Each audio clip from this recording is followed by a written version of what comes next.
Tänasel pühapäeval, kui teemaks on üleskutse halastada, kuulsime põnevat lugu Vanast Testamendist, prohveti ja kuninga kohtumisest. Kui prohvet ja kuningas kokku saavad, vaimumees ja võimumees, siis on alati see küsimus, kumb jääb peale, vaim või võim. Sellele kohtumisele eelneb sündmus, kus kuningas Taavet kuritarvitab oma võimu, armub ära ühte lähedal elavasse naisterahvasse ja korraldab seepeale nõnda, et tema mees, uurija, peab järgmises lahingus minema rindele, eesliinil, nõnda sellisesse paika, kus hukkumine on enam-vähem kindel. Nõnda sai tema naisest Batsebast Taavetile naine. Ja Taavet kasutas oma võimu selleks, et iseenese inimlikku nõrkust, ihasid rahuldada ja oma ligimesele liiga teha. Juriidiliselt on kõik korrektne, oleks toonased ametnikud selle kohta öelnud. Jokk-skeemid ei ole mitte tänapäevane leiutis. Ent kindlasti väärivad hukkamõistu tänapäeval, kui väärisid toona, ja selle sõnumiga prohvet Naatan kuninga juurde tulebki.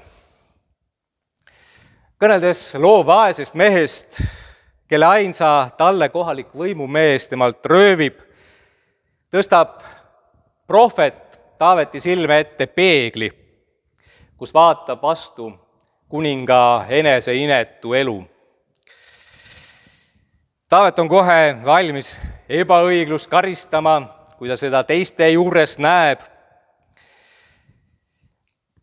aga ei märka seda enese juures. Kas pole tuttav olukord?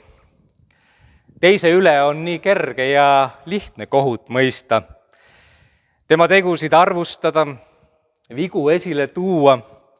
Enda puhul oleme ikka valmis neid pehmendama, leidma vabandusi ja põhjendusi, miks me libastusime või vääralt käitusime. Lihtne näide kodusest majapidamisest, kui lapse käest kruus maha pudeneb ja põrandale kildudeks kukub, siis ütleme, mis sa tegid? Miks sa selle kruusi nüüd ära lõhkusid? Oli sul vaja nii ettevaatamatu olla? Kui ise selle sama teoga hakkama saame ja meie sõrmede vahel kruus pudeneb ja puruks läheb, siis ütleme, oi näed, kukkus maha see kruus, läks katki. Justkui oleks seda iseenesest teinud, ega meil ju seal süüd ega viga ei ole.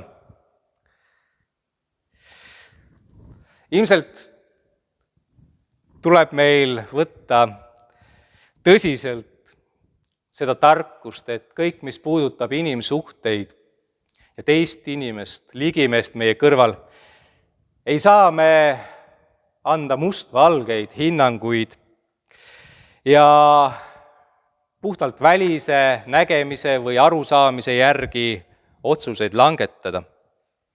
Me kaugeltki ei näe, mis toimub teise inimese sees. Millise tee on tema käinud? Kuidas ja mis pärast on jõudnud sellesse paika, kus ta täna on?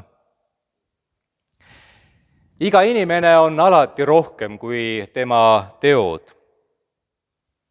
Üks lugu kõneleb kahest mungast, kes on üheskoos teel, üks on vanem ja kogenum, teine alles noor munga teel käia. Oma rännakul jõuavad nad jõe äärde, seal seisab üks kaunis naisterahvas, kes kurdab, et ei saa kuidagi üle jõe.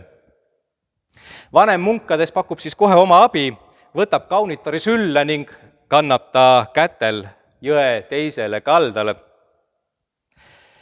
Noor munk on kõigest sellest toimunust väga suures hämmingus. On nad ju munga tõotuses muuhulgas lubanud ka naisterahvast mitte puudutada. Mõnda aega jätkavad mungad vaikides oma teekonda, kuni noorem ei pea enam vastu ja ütleb vanemale mungale etteheitvalt, et kuidas sa võisid küll oma tõotust murda ja selle naisterahva sülle võtta. Vanem munk vastab seepeale, et mina panin ta sinna jõe äärde kaldale maha, aga miks sina teda siiani kaasas kannad? Eks ole tõsi, elu on palju rohkem kui reeglid ja nende täitmine. Ka vaimulik elu ja suhe Jumalaga ei seisne pelgalt käskude täitmises ja õigete asjade tegemises. Küsimus ei ole mitte selles, kas me eksime, kas me teeme vigu, kas me oleme puudulikud ja poolikud ja nõrgad inimesed, vaid mis saab siis, kui me oleme eksinud, kui oleme kohtunud oma puudulikkuse nõrkusega, kui oleme komistanud ja mõne kergekäelise otsuse või teo teinud. Tõeline probleem ei ole mitte eksimine, vaid oma eksimusse kinni jäämine. Tõsi, me ei saa silma kinni pigistada selle ees, et igal teol on tagajärg. Nii ka Taavetile öeldi, et selle tema eksimuse tulemusena on tema järel tulevad põlved alati silmitsi mõõgaga. Nad sõdivad ja võitlevad ja nende endi suguvõsa sees on tapmist ja kuritegusid, mida Taavet ise korda saatis. Aga see osutab tõsiasjale, et tegude tagajärgedega me peame niikuinii tegelema. Aga ometi on meil võimalik ka nende tagajärgede keskel kogeda uut lootust ja edasi minemist, millele me toetume oma järgmisi samme astudes. Pühakiri ja kristlik kirik õpetavad meile halastuse õpetust. See peaks avama tõelise vabaduse värava oma patust, eksimustest, oma mineviku kinni jäämisest vabaks tegema. Halastus või armulikkus. Teisiti ja ehk tänapäeval kõnekamalt võiksime need tõlkida ka kaastundeks. Kaastunne mitte siis leinajale kaastunde avalduse esitamise näol, vaid just selles tähenduses, et see on tõeline hoolimine teisest inimesest. Nõnda, et me oleme kogu oma olemusega temaga kaasas.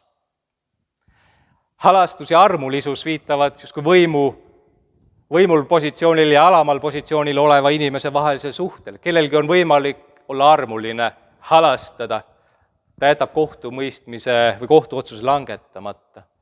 Aga inimestena kaastunde mõte tuletab meelde, et me kõik oleme ühesugused. Me oleme ühe pulga peal, nii nagu prohvet Naatan ilmekalt ka Taavetile selle selgeks tegi.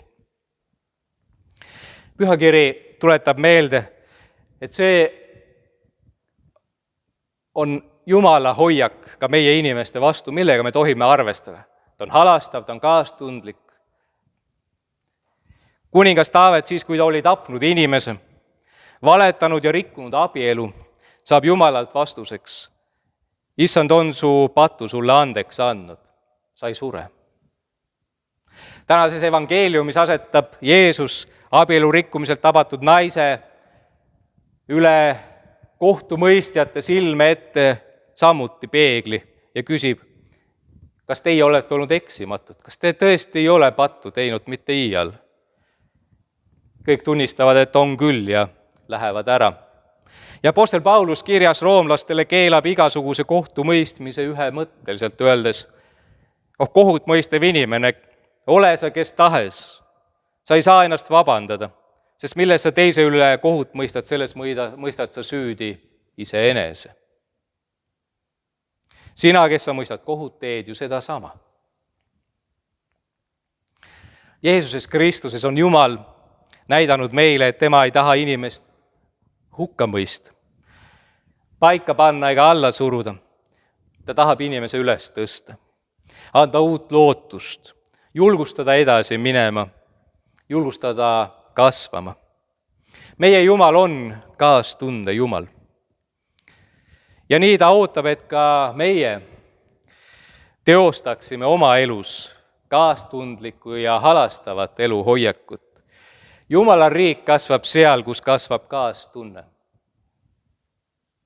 Vietnami päritolu munk Thich Nhat Hanh, kes täna elab Prantsusmaal eksiilis ja on rajanud suure Plum Village nimelise kloostri ja vaimse keskuse, õpetab seda kaastundlikku eluhoiakut, öeldes, et kui keegi sinu vastu eksib, teeb sulle haiget, ütleb midagi halvasti, siis selle asemel, et nõuda tasu, tagasi tegemist,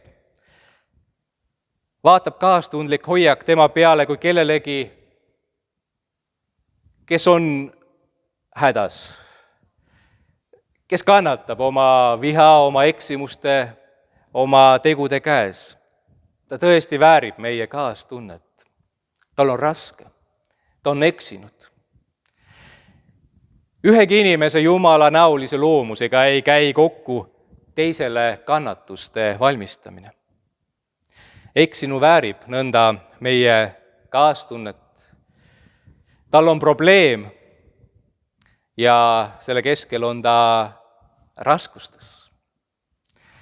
Ka siis, kui ta ise seda ei tunnista või ei mõistagi vabandust paluda, ei saagi aru, et ta on eksinud. Veel suurem peaks olema meie kaastunne siis tema vastu. Ta on tõeliselt suures hädas. Ta on tõeliselt suures raskuses. Ta on tõeliselt eksinud. Ta on suures kannatuses. Ta väärib eriliselt meie hoolivat ja kaastundlikku hoiakut. Ja siis, kui see inimene näeb meie taolist reageeringut, mis erineb ootuspäraselt hukkamõistvast, karistavast või isegi kättemaksvast käitumisest, siis see saab teda muuta. Ta näeb teistsugust võimalust.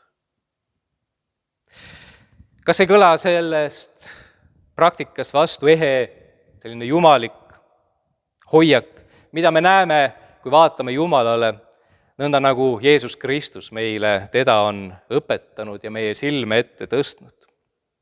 Jumal, kes selle asemel, et eksliku ja puuduliku, sageli kurja tegeva inimese hukka mõistaks, otsib oma poja Jeesuse kaudu temaga lepitust.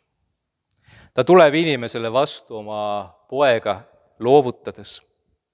Ja tänu sellele tohime meie Jumala ees arvestada ennekõike just taolise kaastundliku, inimesest ja meist igast ühest hooliva hoiakuga. Jumala sõnum inimese eksimisele, inimese patule on alati, sul on andestatud. Halastage. Üleskutse saab olla meie igapäevane praktika. Teha seda, mida Jumal teeb, jagades halastust ja levitades kaastunnet. Tänase päeva ja ajastu kontekstis võiksime öelda, et taolisel moel me levitame justkui ühte head nakkust, mis vaktsineerib meid ja meie ümber inimese kättemaksu, julmuse ja vihaviiruse vastu. Ja nagu ikka nakkustega, levib ka kaastunde nakkus esmalt meie lähimate seas. Me teostame seda ennekõike oma perekonnas, meie abielus, meie suhetes lastega ja vanematega. Ja sealt ta levib ja kasvab, puudutades meie naabreid ja töökaaslasi ja peab nõnda ulatuma üle meie koduküla või linna, üle meie maa. Meie Jumal on halastuse ja kaastunde Jumal. Nii on risti inimese identiteet olla kaastunde ja halastuse levitaja. Aamen.